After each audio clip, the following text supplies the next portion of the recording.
maison ou au travail, Vous venez manger à la cantine? à l'heure du déjeuner, il y a un rituel auquel peu de gens échappent. On monte prendre un café? C'est parti. Comme 80% des Français, les employés de cette entreprise de la région parisienne sont des accros au café. Et leur machine de prédilection, c'est une machine à capsules. Ici, à chacun sa réserve, à chacun ses goûts, à chacun sa dosette. Pour Christophe, le responsable technique, c'est toujours un sucre dans un espresso supremo, le café le plus fort. Lucas l'aime aussi intense, mais plus épicé, et d'une autre marque. Qui m'en offre un alors? Vous avez choisi? Andrea fera avec ce qu'on lui donne. Aujourd'hui, elle est en rupture de stock. Le temps, moi, il me paraît infini. Genre une journée, c'est infini. Partager un café, Pas mettre la faute sur toi. un bon moyen de s'échapper quelques minutes du travail. Trop d'investissement. Et apparemment, une habitude répandue dans la maison. Alors, c'est très varié.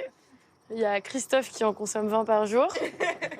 Non, en moyenne, je pense que c'est 2-3 par jour et par personne à peu près. Donc, ça représente quand même une quantité importante. À l'heure des comptes, les capsules en aluminium s'empilent. Là, juste en revenant de déjeuner, ouais, c'est déjà rempli, quoi.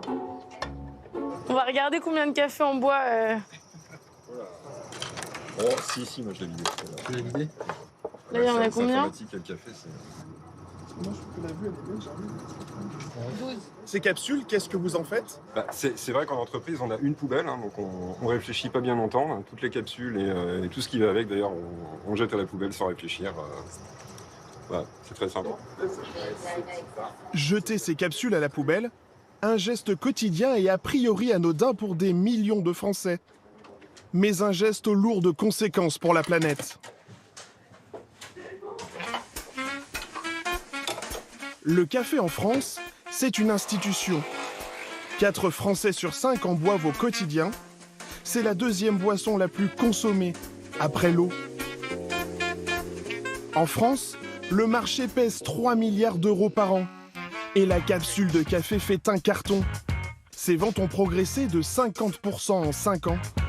Plusieurs marques se disputent le secteur, mais le leader, c'est évidemment Nespresso, avec ses capsules multicolores, entre 3 et 4 fois plus cher que le bon vieux café moulu. Avec aussi ses magasins chics, ses machines design et ses têtes d'affiche bankable.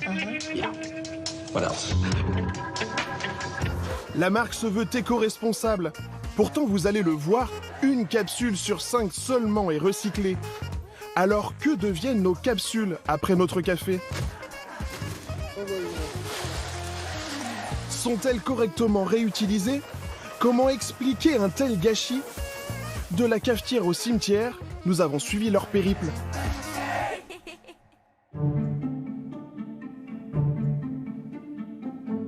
Avant que les capsules ne se transforment en gaspillage, il y a d'abord une invention révolutionnaire et un coup marketing brillant. La capsule est née il y a plus de 40 ans, ici, en Suisse, dans le petit village de Saint-Barthélemy. Derrière l'idée, les époux Favre, Eric et Anna Maria. Au lieu de manger, viens regarder les Mirabelles, Anna. Comme je payais. Aujourd'hui à la retraite, Eric, l'ingénieur, a inventé la capsule pour faire plaisir à sa femme, italienne d'origine. Elles sont très très belles. On les vend combien de kilos? Prix d'or. Plaisir. Car si les Favre aiment bien les Mirabelles, ils adorent surtout le café. Ça, c'est un pur Colombie, Anna. Ouais. Belle mousse. Un café qu'ils ne boivent pas, mais qu'ils dégustent. Avec ton bruit, tu me fais rire. Oui, mais c'est comme ça qu'on sent tous les arômes. Hein. Pourquoi j'ai fait autant de bruit en faisant cela? Qu'est-ce que j'ai fait? J'ai aspiré énormément d'oxygène. Et les arômes qui auraient été totalement dans le liquide ont été mélangés avec l'oxygène, donc oxydés, et deviennent aromatiques. Le couple s'est rencontré dans les années 70. À cette époque, Eric est ingénieur chez Nestlé. Lors d'un voyage en Italie, quand sa femme s'extasie sur la qualité du café, il se lance un défi. Créer un objet pour que tout le monde puisse profiter d'un café italien à la maison. Et pour que ce soit prêt à consommer, il imagine de petites doses individuelles de café moulu. Il fallait garder le produit dans une capsule, c'est-à-dire un produit unitaire que tu peux boire immédiatement, avec une machine du marché qui était les premiers percolateurs ménage. Pendant un an, dans ce laboratoire qui jouxte sa maison, l'ingénieur développe son projet en cachette. Le jour, il travaille chez Nestlé. La nuit, il peaufine sa capsule de café. Il tente de l'adapter aux machines existantes. En 1978, la première capsule Nespresso est celle-là. À l'époque, l'ingénieur fait des essais avec du verre, du fer blanc sans succès. Il choisit finalement l'aluminium. Je devais absolument prendre l'aluminium parce que c'était le seul matériau à cette époque qui me permettait de donner la forme optimale de la cellule d'extraction qu'il me fallait. C'est le seul matériau qui est totalement étanche pour la conservation parfaite de tous les arômes du café. Le choix du goût avant tout, qui fera d'ailleurs le succès de la capsule. Mais un succès qui a sa face sombre. Évidemment, je sais qu'aujourd'hui, s'il y a 80 milliards de capsules consommées en une année, eh bien, c'est un problème écologique énorme puisque 80 milliards, c'est difficile à imaginer, mais chaque seconde, c'est plus de 2000 capsules qui sont utilisées dans le monde. 2000 capsules par seconde, aluminium et plastique confondus. Le chiffre est vertigineux. Et il appelle évidemment une question que ni Eric, ni Nespresso n'avaient anticipée à l'époque. Une fois consommées, que deviennent celles en aluminium? Pour le savoir, nous avons d'abord contacté la marque. Par mail, l'entreprise nous a répondu qu'elle ne souhaitait pas participer au reportage. On a donc fait comme tout consommateur, on s'est contenté des informations accessibles à tout le monde. Et notamment cette publicité sur le site internet de la marque. Vous voyez cette capsule Nespresso? Elle est entièrement recyclable. Pour lui permettre de connaître un nouveau cycle de vie, vous pouvez la ramener dans une boutique Nespresso au moment de vos achats. Toujours selon la communication officielle de Nespresso, toutes les capsules ramenées en boutique sont ensuite recyclées dans cette usine spéciale aux Pays-Bas. Rassurés, nous avons suivi ces instructions. Nous voici donc devant l'une des 63 boutiques de Nespresso, des magasins de café qui ressemblent plus à des parfumeries. À l'intérieur, une atmosphère luxueuse et apparemment écolo. Au mur, les milliers de boîtes de capsules à 60 € le kilo en moyenne côtoient des panneaux qui soulignent l'engagement de la marque pour la nature. Ici, on met en avant des capsules 100% recyclables. Là, un jeu de mots vante l'aluminium comme le meilleur matériau. Et quand nous arrivons avec nos capsules usagées, un vendeur nous dirige effectivement vers une poubelle. Elles existent dans tous les magasins. On peut y déposer des capsules de toutes les marques. En parallèle, Nespresso a aussi financé 5000 points relais partout en France pour ceux qui n'auraient pas de boutique à proximité. Il est vraiment plein, là, ça m'a quand même beaucoup de gens, mais D'accord. il y a quand même pas mal de clients, donc ça fait quand même pas mal de personnes. Tout se passerait donc pour le mieux. Eh bien en fait, pas du tout. À la sortie du magasin, un rapide sondage montre qu'on est très loin du compte. Les capsules, quand vous les avez consommées, qu'est-ce que vous en faites? Alors, quand je suis très bien, très sage, je les rapporte pour les recycler, et quand je suis moins sage, je les mets à la poubelle. Poubelle. Mais j'ai vu que c'est pas bien, parce que l'aluminium est récupérable. Mais je suis un peu feignant, voilà. Vous recyclez aucune capsule? Non, Pourquoi? parce que c'est un geste compliqué par rapport au fait de les s'encombrer de plein de sacs de déchets chez soi, de devoir les ramener ici. J'ai 70 ans d'expérience de non-écolo derrière moi, donc c'est difficile de se recycler là aussi. Ces clients sont à l'évidence peu motivés pour ramener leurs capsules. C'est peut-être aussi parce que la marque ne propose aucune incitation financière pour le faire. Mais alors s'ils ne les rapportent pas en magasin, qu'en font les Français? De bon matin, nous nous sommes équipés pour faire la tournée des poubelles de Paris. Non, là il y a du marque café, il n'y a pas de capsule. Alors, noix de poubelle, c'est parti. J'en ai vu. Hop, 3-4. Hop, allez. Là, encore 2 capsules. Là, hop, 2 de plus. Ouais, bon, on a fait le tour de la poubelle, là. Donc ça fait 1, 2, 3, 4, 5, 6, 7, 8, 9, 10, 11, 12 capsules dans une seule poubelle. J'en vois une. Ouh, j'en vois plein. Et alors là, ça fait 5 dans une main, 4 dans l'autre et 9 capsules encore dans une poubelle. Nos craintes sont vérifiées. Les Français jettent leurs capsules dans la poubelle verte, celle des ordures ménagères. Conséquence, elles viennent grossir les rangs des déchets non recyclés et finissent enfouis dans les décharges ou brûlés dans les incinérateurs. Rassurez-vous, il y a quand même de l'espoir. Tout le monde ne le sait pas, mais vous pouvez désormais mettre vos capsules dans la poubelle jaune, celle dédiée au tri. C'est désormais possible, car certains centres de tri se sont équipés de nouvelles machines. Monsieur Diakité, s'il vous plaît. Vous m'ouvrez la barrière? À 32 ans, Kaina Bouchakour gère l'un des plus grands centres de tri de France, à côté de Créteil. Bonjour, ça va? 60 000 tonnes de déchets chaque année. Donc là, il va rester tout le volume là, de l'alvéole 1 pour l'équipe de demain matin. Du plastique, du carton bien sûr, mais aussi des milliers de capsules en aluminium noyées dans la masse.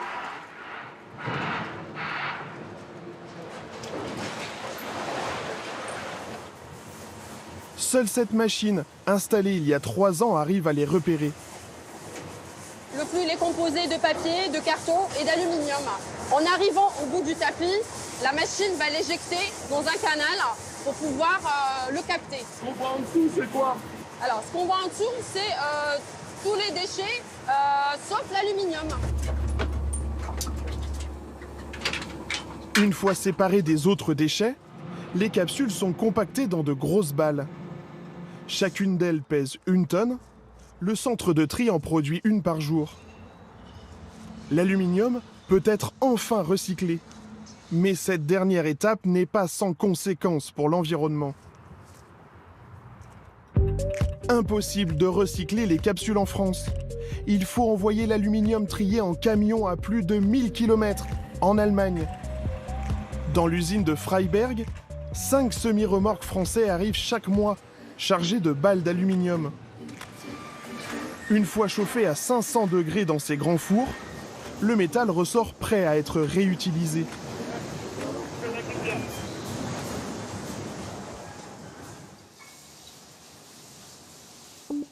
Dans un monde idéal, ce périple serait celui de toutes les capsules des Français. Pourtant, aujourd'hui, ce n'est pas le cas. Sur les 177 centres de tri en France, 27 seulement sont équipés de la machine capable de repérer le petit aluminium. Pour le moment, seules les capsules des personnes habitant dans ces zones jaunes sont donc recyclées. Cela représente 20% de la population. Cette carence, certains ont décidé d'en faire un business.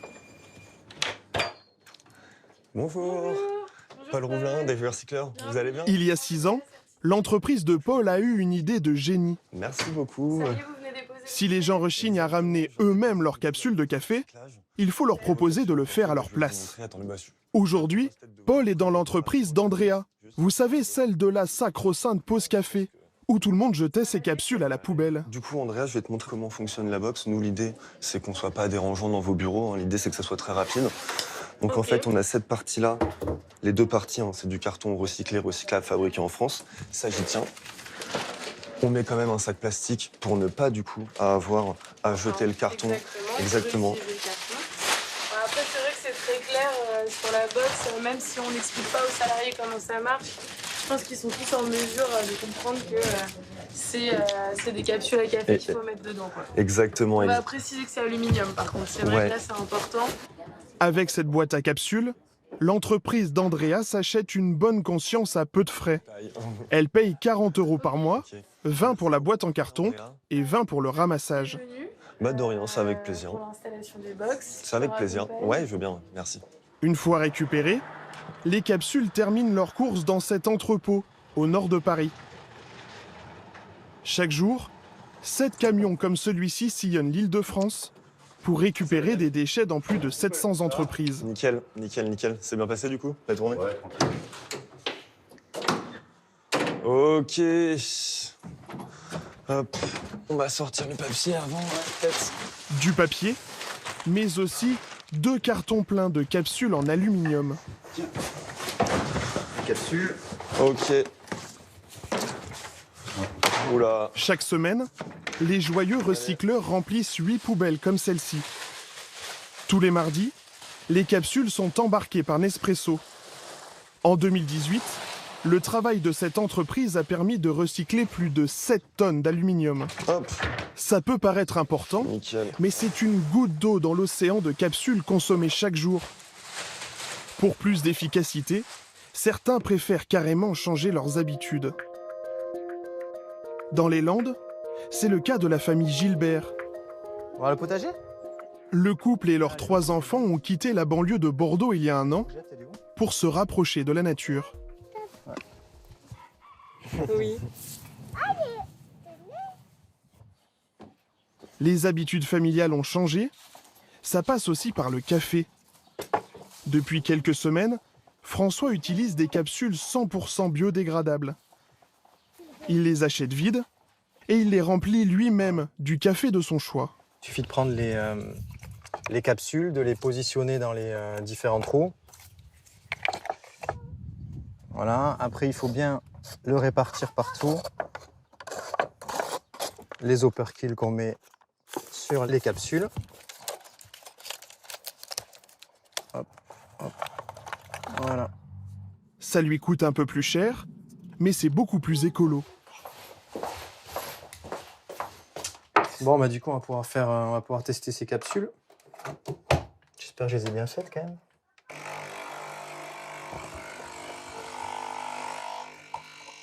Avant d'utiliser des capsules biodégradables, j'utilisais des capsules comme ça, en aluminium. Des capsules qu'on trouve partout dans le commerce. Hein. Et vous voyez aujourd'hui, quand elles restent dans mon pot, depuis que j'ai eu ce cadeau-là, j'utilise plus que ces capsules-là. Ça sera en cas d'urgence ou je sais pas, en cas de manque un jour. Si Mylène et François peuvent boire leur café tout en pensant à la planète, c'est grâce à une entreprise française située à 200 km de là. Dans cette usine près de Tarbes, ce matin, Vincent Pluquet se fait livrer des céréales. Il y a du blé, il y a du maïs, on utilise des fibres, on utilise des biopolymères, on utilise différents types de matières végétales. Mais là, je ne vais pas vous dire précisément ce qu'il y a là. C'est votre recette à vous, c'est votre secret? Ouais. Ce mélange dont il garde jalousement la composition passe ensuite dans cette machine pour confectionner un produit révolutionnaire et écolo, le Végémat. Un plastique 100% végétal qui, une fois moulé, sert notamment à faire des capsules de café. Leurs propriétés de conservation sont quasi identiques à celles de l'aluminium. Aujourd'hui, on conserve parfaitement le café entre 6 et 1 an. On a des très bons résultats. Il y a une capsule qui est biodégradable et qui est bonne pour l'environnement pour 2 raisons. La première, c'est qu'on utilise de la matière végétale. Et la deuxième raison, c'est que ça se transforme en matière organique, ce dont a besoin nos sols. Mais pour sa trouvaille, Vincent doit se battre au quotidien. Car selon lui, Nespresso lui mettrait des bâtons dans les roues. Bon, ça va comme tu veux. Oui. La firme suisse changerait volontairement ses machines pour rendre les autres capsules incompatibles. Ah oui, d'accord. Donc là, elle est ratatinée complet. Un exemple, il y a quelques années. Une grande enseigne de supermarché choisit la capsule de Vincent pour ses cafés. La firme suisse aurait alors changé ses machines pour empêcher la concurrence. Nespresso a mis des harpons dans la cage de la capsule, de la machine, pardon. Donc si vous passez votre doigt ici, là, vous avez des petits harpons dans la cage qui retenaient notre capsule. Dans une machine comme celle-là, on met la capsule, eh bien, elle va rester accrochée dans la cage à cause du harpon. Les capsules ne tombaient donc plus dans le bac une fois utilisées, elles ont été retirées du marché. Ce qui est important, c'est de bien monter en pression dans la capsule et pop, le café peut s'écouler derrière. À chaque fois, on doit trouver une autre astuce avec des modifications. Nous avons sollicité une réaction de Nespresso face à ces accusations. Étonnée, l'entreprise nous répond. Nous innovons sans cesse pour améliorer nos machines, afin de répondre aux attentes de nos clients. Elle affirme aussi: les producteurs de capsules compatibles sont informés en avance de toutes nos modifications, susceptibles d'avoir une incidence sur l'interaction entre les capsules et la machine. Alors si on résume, pour recycler les capsules, qu'est-ce qu'on fait? Ceux qui habitent dans les régions où le tri est possible peuvent les mettre dans la poubelle jaune. Les autres doivent toujours faire l'effort d'aller en boutique ou en point relais. Un espoir quand même, en 2 ans, le nombre de capsules recyclées a augmenté de 50%.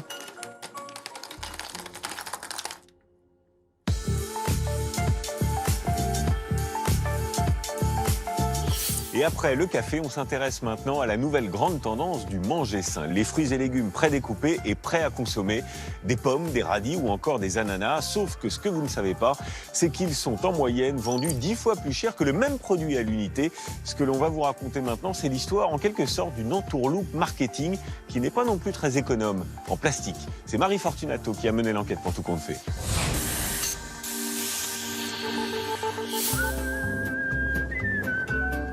C'est un moment de la journée que le petit Enders, 8 ans, attend toujours avec impatience. Juste après la sortie de l'école, le rituel du goûter. Super, et on va se garer avec les autres vélos là. On y va? C'est parti. Aujourd'hui pourtant, pour Enders, c'est Anna-Lisbeth, sa sœur de 2 ans. Ah, super, regarde, c'est juste là. Pas de boulangerie, pas de pain au chocolat, ni de friandises. Toi, Anna-Lisbeth, tu veux quoi? Vas-y, tu veux choisir? Leur mère préfère les faire s'arrêter devant le rayon des fruits découpés. Des fruits déjà épluchés, déjà tranchés, déjà lavés, et prêts à être mangés dans ces barquettes individuelles en plastique. Je prends celui-là. Bref, pour Anna-Sophia, une franco-suédoise de 37 ans, Ouais. un goûter sain. On prend ça là pour maintenant? L'alternative, c'est des gâteaux. Et là, au moins, ça hydrate. Et puis, il y a plein de fibres. Je pense qu'ils savent que c'est frais, que c'est bon. Et elle réclamait les kiwis. Elle a vu les kiwis. Et donc, elle choisit ça. C'est frais et croquant. On va aller payer? Seulement la fraîcheur et le croquant, ça a un prix. C'est bien. Et plutôt élevé. Super, tu le mets là? Pour cette barquette de melon, par exemple, Anna-Sophia va payer 2,30 €. Plus de 6 € pour l'ensemble du goûter. Il n'y en a pas. Tac. 3 fois plus que si elle avait acheté 2 pains au chocolat. Ça reste encore un peu plus cher, mais au moins, le fruit, il est bon. Et il est protégé, il reste appétissant avec les bonnes couleurs et tout ça. Pour un enfant, c'est important. Oh, il y a du melon. Important pour les enfants, mais surtout très pratique pour la maman. Anna-Sophia est chargée de marketing pour une grande chaîne de magasins de sport. Les fruits découpés, ça lui facilite la vie. Je gagne du temps parce qu'il faut tout éplucher. Je sais pas, ça peut prendre plusieurs minutes parce qu'avec les pépins, il faut les enlever. Il faut les avoir, les 4 fruits frais au même moment dans son bol de fruits. Et tout ça, ça compte aussi. Et le jus, tu le veux? Oui. Oh. Il y a pourtant un problème de taille, dont la mère de famille est bien consciente. C'est bon? Les emballages plastiques, qui vont générer après utilisation des déchets importants. Pour le plastique, il faudrait peut-être que les industriels trouvent une autre solution que cette matière-là, parce que ça existe. Je pense qu'on est prêt à dépenser encore un peu plus pour avoir une solution globale. C'est tout le paradoxe de ces fruits et légumes découpés. Ces produits naturels, bons pour la santé, et qu'on nous incite à manger en quantité, seraient en fait un danger pour la planète. Quasi inexistant dans les rayons des supermarchés il y a encore quelques années, la fraîche découpe, comme on dit dans le jargon, y a aujourd'hui une place de choix. Mise en valeur par des couleurs flashy et un packaging épuré.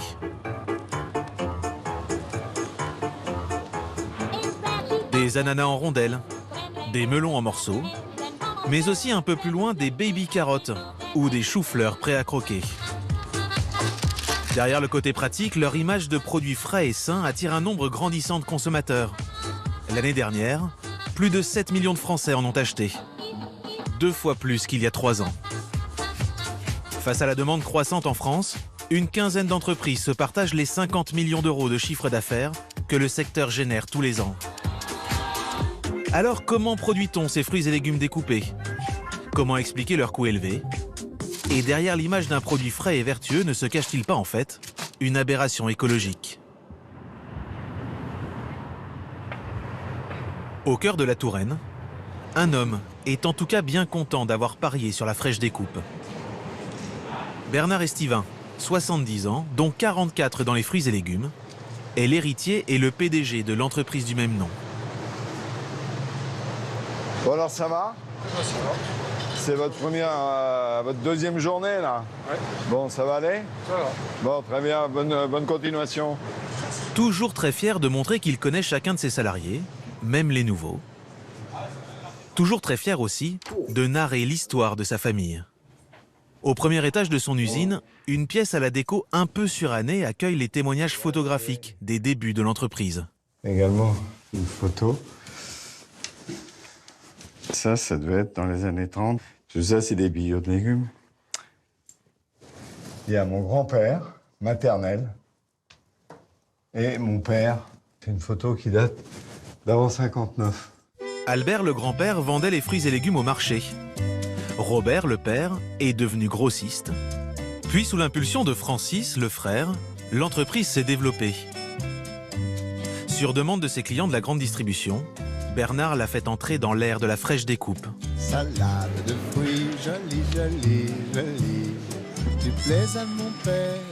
Aujourd'hui, les employés de Bernard épluchent, tranchent, conditionnent plus de 6 tonnes de produits par jour. Un jour ou l'autre, il faudra bien qu'on nous marie. Bon, alors, la journée s'est bien passée? Oui, très bien. On fait un petit point justement sur la fin de journée, les produits qui nous restaient. On fait un petit point sur la qualité des produits. D'accord. Le chiffre d'affaires, 5 millions d'euros, est en progression constante depuis 3 ans. On peut dire que le patron a eu le nez creux. Donc, ça a permis de reconquérir des consommateurs qui s'étaient détachés du fruit et légumes frais. Hein? Donc, ils sont revenus pour prendre du fruit et légumes frais parce qu'il était prêt à consommer ou prêt à l'emploi. Mais rentrer dans l'entreprise de Bernard, c'est surtout comprendre pourquoi ce produit coûte beaucoup plus cher que son équivalent brut. Nous avons fait notre propre comparatif sur 4 fruits et légumes différents. Le champignon, 4,99 € le kilo sur les étals, 3 fois plus cher tranché. La mangue, 2 € pièce, 4 € le kilo, 4 fois plus cher à la découpe. Plus incroyable encore, la carotte, 9 fois plus chère dans ses sachets. Et la palme pour l'ananas, 1,38 € le kilo en produit entier, et 13,75 €, donc 10 fois plus cher, à la fraîche découpe. Un prix qui s'explique d'abord par la matière première. Il est où, monsieur Jonquel?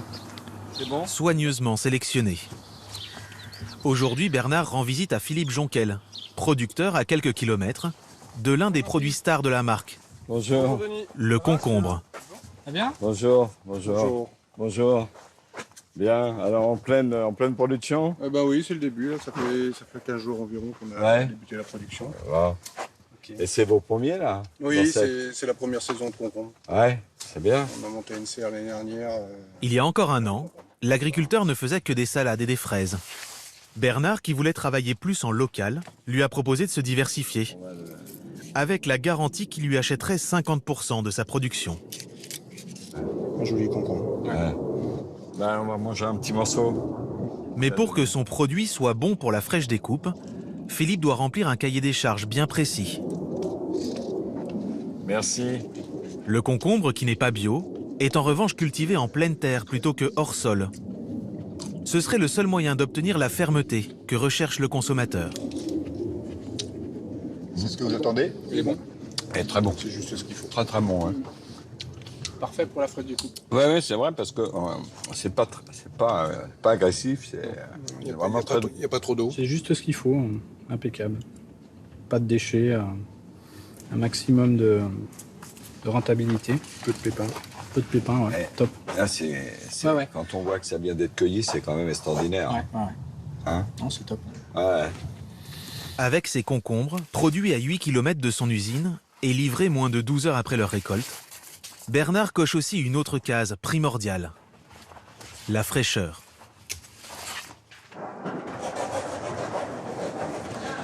À l'usine des fruits et légumes découpés, la qualité du produit, c'est le boulot de Boubacar Diallo, 27 ans. S'il y a un qui est moisi, on écarte tout le colis, en fait. Donc on regarde la fraîcheur. Pour le concombre récolté à quelques kilomètres, pas de souci. Mais pour ces mangues du Mexique, qui viennent de faire 10 000 km en avion, c'est évidemment plus compliqué.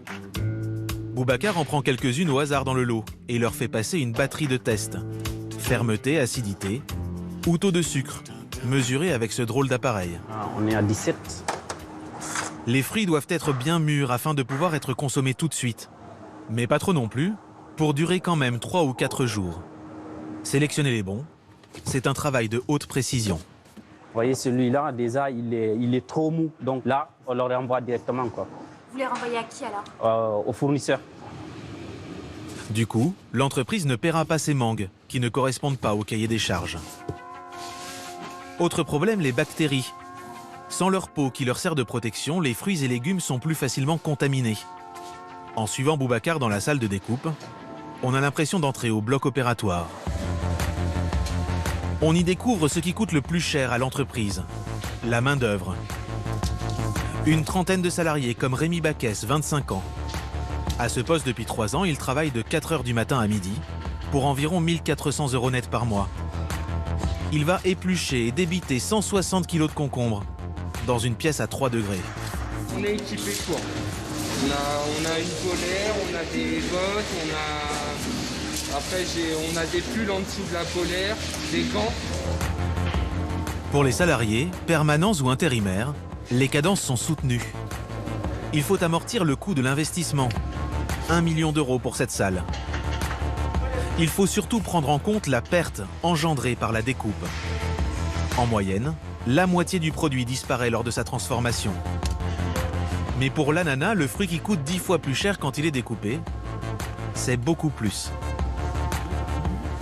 À la maison, tu peux voir, il y a des peaux, il y a la peau qui reste un peu, mais nous, il faut que tout soit levé. Et le milieu aussi, l'ananas, il y a une perte de 70%. Tous ces déchets seront ensuite envoyés à une société de compost. Les morceaux qui restent, précieux, sont valorisés à l'étape suivante. L'emballage, où les doses sont minutieusement préparées. On se laisse une marge d'erreur de 10 grammes du coup, supérieure. Donc là par exemple moi je dois mettre 300 grammes. Alors j'ai le droit d'aller jusqu'à 310 maximum, mais c'est mieux si j'essaye de rester auprès des 300 le plus possible. La fraîche découpe, ce sont donc des produits chers à l'achat, parce qu'ils coûtent cher à produire. Mais alors au moins à ce prix-là, se fait-on vraiment du bien en les mangeant? Dans cette rue du 12e arrondissement de Paris, une femme a sûrement la réponse. Bonjour. Bonjour. On vous a ramené quelques courses. Je vous les pose sur le bureau. Oui, je vais regarder ça. Allez-y, je vous laisse regarder. Alexandra Rétion est nutritionniste. Nous lui proposons de comparer les produits découpés. Ensuite, un ananas, un bel ananas. Hop. Avec leurs équivalents bruts. Et enfin, une pomme.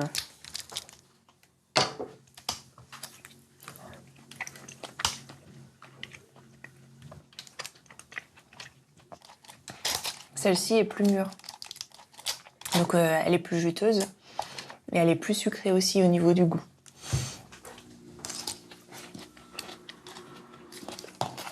Celui-ci est plus mûr, donc il est meilleur. Qui me saute aux yeux, pour le goût, mention bien. mais on n'a pas du tout la Et pour notre santé. Au niveau nutritionnel, le gros avantage de ces produits-là, c'est que ça vous permet de manger des fruits et légumes quand vous n'avez pas le temps. Et on vous recommande de manger 5 fruits et légumes par jour. Donc c'est un moyen de le faire et rapidement. Pas de problème de conservateur non plus, mais un bémol. Et du coup, Selon Alexandra, cet ananas découpé aurait déjà perdu les 3/4 de sa vitamine C. Dès que vous coupez un fruit, vous perdez en fait de la vitamine C parce que c'est une vitamine qui est sensible à l'air et à la chaleur également.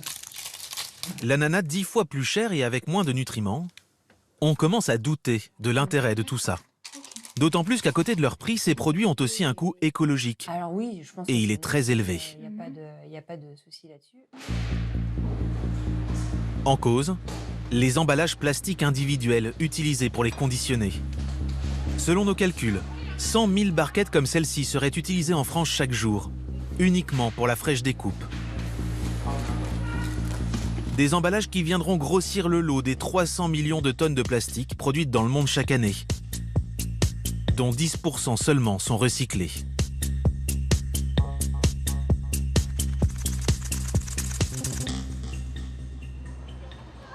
Alors, depuis quelque temps, certains ont déclaré la guerre aux fruits et légumes découpés.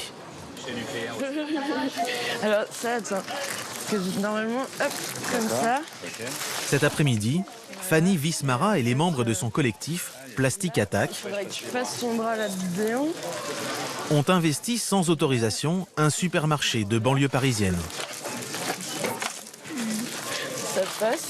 C'est bon. Il était réglé pour l'autre. Une opération coup de poing pour dénoncer l'utilisation abusive du plastique dans la grande distribution. Pour sensibiliser les consommateurs, il y a Pascal, alias Monsieur Poubelle. C'est méga pratique. Hein. C'est quoi votre déguisement du jour là Monsieur Poubelle, donc c'est la consommation d'une personne, d'une personne pendant un mois en plastique. Juste en plastique. Pour un Français. Pour un Français. Oui.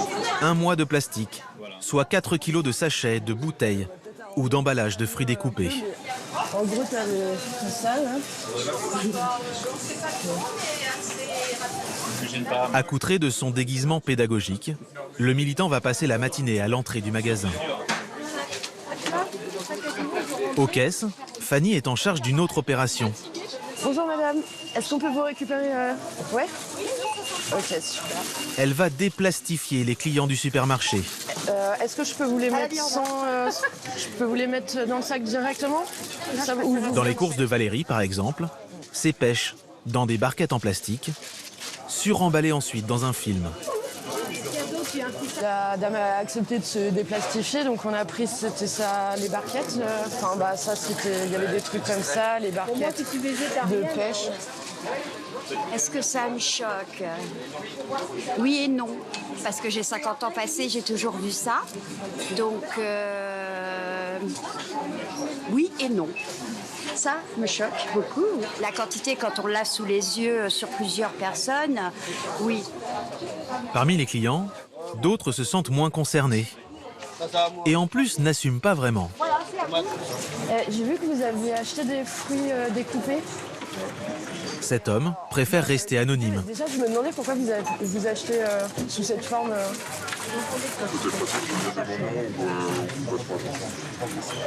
D'accord. Parce que question de temps, timing, j'ai exagéré.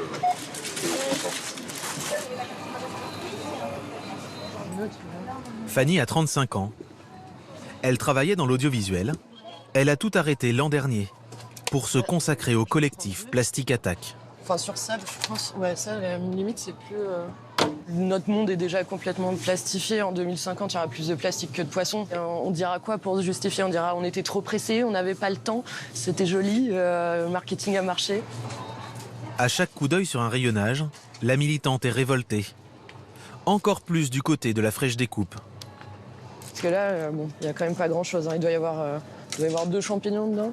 On peut le faire soi-même. Je pense que même un enfant, ce sera peut-être pas très bien fait, mais ce sera le même goût. Il y aurait quand même peut-être une solution qui permettrait de consommer ces fruits et légumes découpés sans pour autant polluer. Elle se trouve à l'intérieur de ce laboratoire, celui de Valérie Guillard, chercheuse à l'université de Montpellier, qui tente depuis 8 ans de trouver une alternative à l'emballage plastique. Elle a mis au point cette barquette révolutionnaire. On vous passe les détails, mais en gros, elle est fabriquée à partir de ces granulés. eux-mêmes obtenus grâce à de la paille et à des composés chimiques naturels. Une fois qu'il est utilisé, cet emballage en fin de vie va être biodégradable en conditions naturelles. Ça veut dire que les micro-organismes vont l'utiliser comme matière première et vont le dégrader jusqu'à ce qu'il disparaisse complètement. Fanny, on va faire des tests de durée de vie sur ananas. Depuis des années, dans son labo, Valérie essaye au quotidien d'améliorer les performances de sa barquette. On colle le plastique dessus et puis après on va faire les prélèvements. Notamment sur la durée de conservation des fruits et légumes. On va réanalyser. L'objectif, la rendre aussi efficace que le plastique, pour un jour la commercialiser à grande échelle. Il n'y a pas le choix, il faut qu'on supprime le plastique pour beaucoup d'applications. Donc, soit on a des solutions alternatives qui sont comme ça complètement biodégradables, soit on arrête de consommer du plastique. Dans tous les cas, il faut arrêter, il faut couper le robinet du plastique. Selon Valérie, on voit les résultats. Sa barquette pourrait faire partie du quotidien des consommateurs d'ici 2 ans. Mais pas sûr que cela fasse taire toutes les critiques. Autre problème de la fraîche découpe, certains industriels utilisent du chlore pour laver les fruits et légumes, de l'eau de javel. Un procédé pas très rassurant pour notre santé. En fait, c'est autorisé. Les doses sont réglementées par cet arrêté de 2006. Après le lavage, les produits doivent être rincés. Si ce protocole est respecté, les résidus sont sans danger. Le problème serait en fait un danger qui viendrait indirectement. C'est ce que pense Thierry Benezech, chercheur à l'INRA. Selon lui, le chlore va réagir dans un deuxième temps chimiquement avec la sève des légumes. Les produits formés, comme par exemple le chloroforme, seraient potentiellement dangereux. Ce sont des produits qu'on ne va pas retrouver sur les produits parce qu'ils sont en quantité très faible, mais ce sont des produits qu'on va retrouver dans l'environnement puisque ce sont des produits qui se dégradent très mal une fois qu'ils sont rejetés avec l'eau, même après traitement dans l'environnement. Et ce sont des produits qui sont considérés comme cancérogènes. Tous ces dangers pour au final quelques minutes de gagner. Et si la solution des fruits et légumes découpés n'était pas finalement un bon vieux couteau et un peu d'huile de coude.